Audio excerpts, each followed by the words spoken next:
Distributive law of union over intersection, हमने verify करना है ये। और distributive law of intersection over union, ये भी हमने प्रूव करना है। अब हमारे पास 3 सेट हैं। उन्होंने क्वेश्चन में ये तो बता दिया है कि डिस्ट्रीब्यूटिव लॉ है। डिस्ट्रीब्यूटिव लॉ होता क्या है वो हमें खुद पता होना चाहिए। डिस्ट्रीब्यूटिव लॉ हम इस तरह लिखते हैं, जब डिस्ट्रीब्यूटिव लॉ ओवर यूनियन हो, डिस्ट्रीब्यूटिव लॉ ऑफ यूनियन हो ओवर इंटरसेक्शन। ओवर इंटरसेक्शन का मतलब है कि ये देखें जिस तरह ब्रैकेट में है डिस्ट्रीब्यूटिव लॉ ऑफ यूनियन, मतलब ये जो 2 सेट हैं ये इसके साथ सेट जो ब्रैकेट के अंदर है बाहर वाले के साथ यूनियन हो रहा है, तो over distributive law of union है ओवर इंटरसेक्शन है। अब ए यूनियन बी, यूनियन अंदर अप्लाई करते हैं, A union B intersection A union C. पहले हम लेफ्ट हैंड साइड लेके प्रूफ करते हैं। लेफ्ट हैंड साइड में A union B intersection C, तो ब्रैकेट के अंदर वाला सोल्व करते हैं। बी सेट बी क्या है, सेट बी ये है 5 10 15 15 to 30, मतलब 5 10 15 20 25 एंड 30, इसमें ये वाले 5 के टेबल वाले होंगे मतलब। तो सेट बी में ये हैं और सेट ए में, सेट सी में क्या है, सेट सी में ये है 3 9 15 21 27 33, ये सेट बी के सेट सी के एलिमेंट हैं ये। तो बी का सी के साथ क्योंकि इंटरसेक्शन करना है, तो इंटरसेक्शन का क्या मतलब होता है, इंटरसेक्शन का मतलब होता है कि जिन 2 सेट के दरमियान हम इंटरसेक्शन करवा रहे हैं उनके एलिमेंट कॉमन होने चाहिए, उन दोनों के एलिमेंट कॉमन होने चाहिए। 5 10 15 इसमें है तो सिर्फ 15 इसमें है, और कोई भी एलिमेंट इसके साथ कॉमन नहीं है, सिर्फ 15, क्योंकि 5 के टेबल वाले इधर सारे आ रहे हैं और इधर 3 9 21 27 जो इसमें नहीं है, तो सिर्फ 15 ऐसा एलिमेंट है जो इस सेट में भी है, तो हम लिखेंगे 15 क्योंकि हम इंटरसेक्शन करवा रहे हैं। अगर यूनियन की बात होती तो सबको तरतीब से लिखना था हमने, ये इंटरसेक्शन है। इंटरसेक्शन में ऐसे एलिमेंट लिखते हैं जो दोनों में कॉमन हो, तो सिर्फ 15 इसमें कॉमन है, यहाँ पे लिखा 15। अब ये जो ब्रैकेट के अंदर था ये तो हमने सोल्व कर लिया, अब इसके साथ यूनियन भी तो करना है। तो जिस तरतीब से ये क्वेश्चन दिया होता है ना उसी तरतीब से हम सेट लिखते हैं। A union B intersection C. Set A क्या है 1 to 20 तक है set A, 1 2 3 up to so on 20। और बी इंटरसेक्शन सी क्या है, B intersection C, A union B intersection C, जो इसका आंसर आया है जो हमने पहले सोल्व कर लिया था उसका आंसर है 15। तो सेट ए के एलिमेंट है 1 to 20, 1 2 3 4 से 20 तक।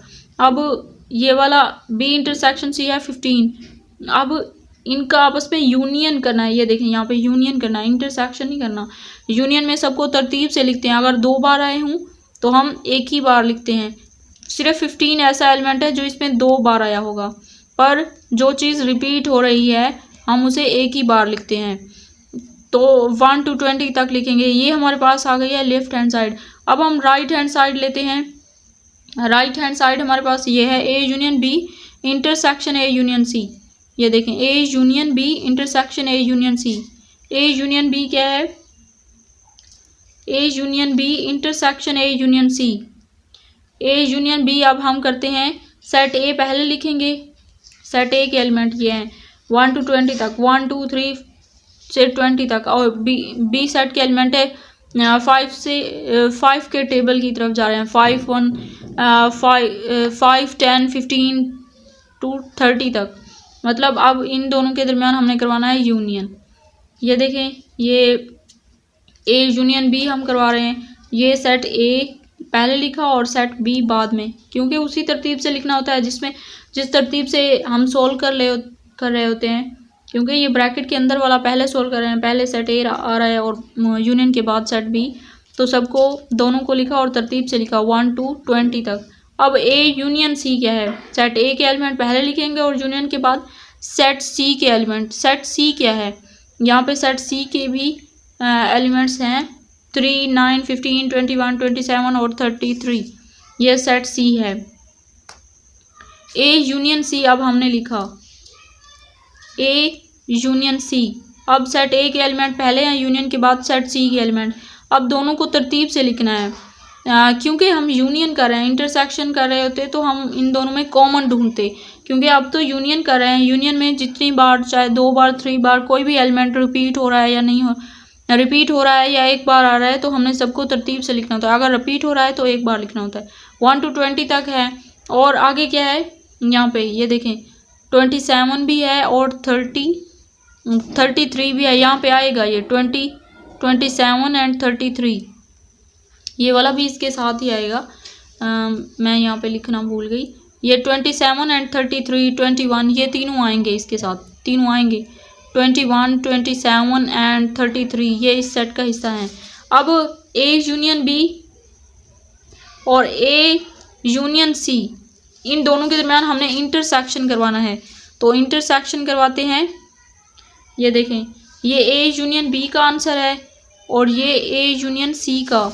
इसमें ए यूनियन सी वाले में था ना ये 21, 27, ये 21, 27 एंड 33, तो दोनों में सिर्फ कॉमन इतना है 1 to 20 तक, 1 to 20 तक, तो दोनों में कॉमन ढूंढना है। तो 1 to 20 तक हमने लिखा।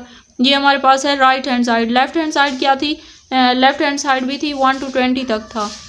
1 to 20 तक मतलब 1 से 20 तक सारी काउंटिंग लिखने की बजाय हम इसे शॉर्ट फॉर्म में इस तरह लिख देते हैं, इस तरह भी लिख सकते हैं हम। तो ये देखें राइट हैंड साइड का आंसर ये है 1 to 20 तक। अब left hand side and right hand side हमने प्रूव कर लिया है कि दोनों साइडें इक्वल हैं। तो क्वेश्चन